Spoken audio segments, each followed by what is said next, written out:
Hi, I'm Daryl Morris, and we are about to go underground at one of the most iconic buildings in Manchester.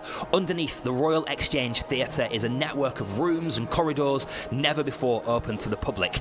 This month, though, it is the setting of a brand new play. They told us they were dancing that's going to mark the 50th anniversary of the Sexual Offences Act. It paved the way for decriminalising homosexuality. It looks like an incredible play, and it's very, very important right now. So let's go take a look.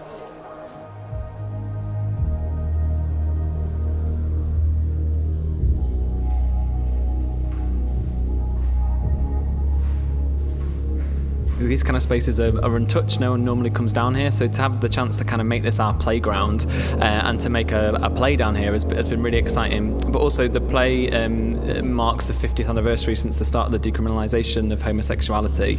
And what we found through our research, especially in the 50s and 60s, that gay culture sort of lived underground, literally and metaphorically.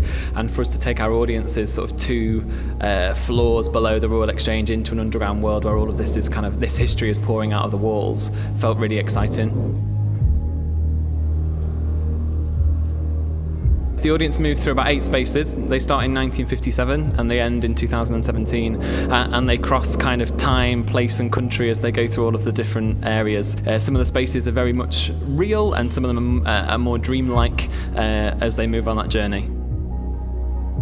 All of these spaces have been closed for about 10 years to the public. One of the spaces we're using is a abandoned nightclub, so there used to be a Brannigan's nightclub down here. Another area in the show, the audience are transported to the 1980s, and it's the eve of a giant protest that took place in Albert Square. So Albert Square in '88 was host to a protest against Section 28. In one of the spaces that the show goes through, just on the other side of the wall are the public toilets in St Anne's Square, which are now shut, but there's just so much history related to this community in our city.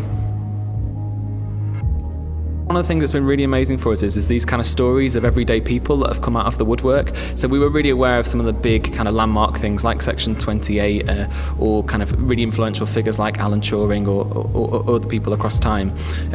But our research, we've kind of found stories of these very everyday people who were living these experiences, and that's been the thing that's kind of we've all found really, really amazing.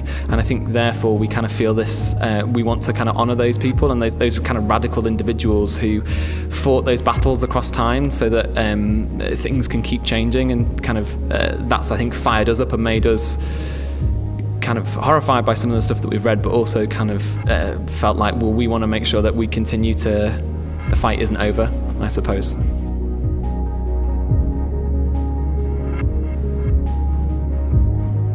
It gives you this extraordinary sense of kind of the atmosphere of being in these spaces is really amazing for an audience, and it's that kind of 360 experience. So, you know, normally when you watch a play, the action is here and the audience are here, whereas in a play like this or an event or an experience like this, the audience get to be fully kind of immersed in the experience, and these spaces are so full of character that it just gives us so much to play with.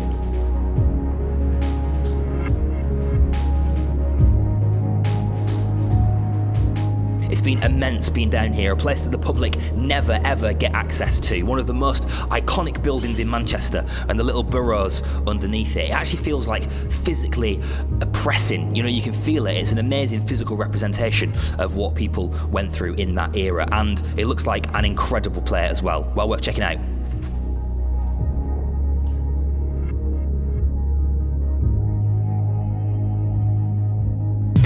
Manchester is live. This is MCR Live.